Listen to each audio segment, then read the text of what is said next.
Rome, il suffit d'écouter Gérald Darmanin pour s'en convaincre. La France regrette très profondément que l'Italie ait pris le parti de ne pas se comporter comme un État européen responsable. La France prendra dans les prochaines heures des mesures de renforcement des contrôles à nos frontières intérieures avec l'Italie. Elle tirera aussi toutes les conséquences de l'attitude italienne sur les autres aspects de sa relation bilatérale.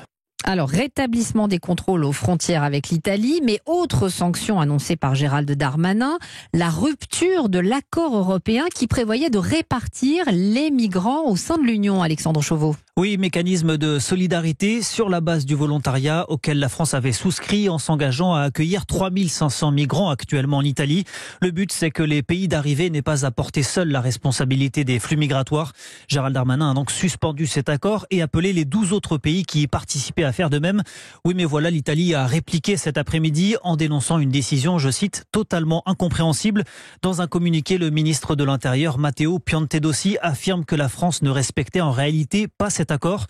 Sur les 90 000 personnes débarquées en Italie cette année, la France n'en aurait, selon Rome, accueilli que 38, soit 0,04% du total. En dépit des affirmations de solidarité, l'Italie a affronté jusqu'à présent seul ce problème, déclare le ministre transalpin Matteo Piantedosi, qui conclut « On ne voit pas pourquoi l'Italie devrait accepter de bon gré ce que les autres pays ne sont pas disposés à accepter. » Alexandre Chauveau. Voilà, derrière le cas de l'Ocean Viking, il y a la crise migratoire, et s'il n'y avait pas tout simplement une crise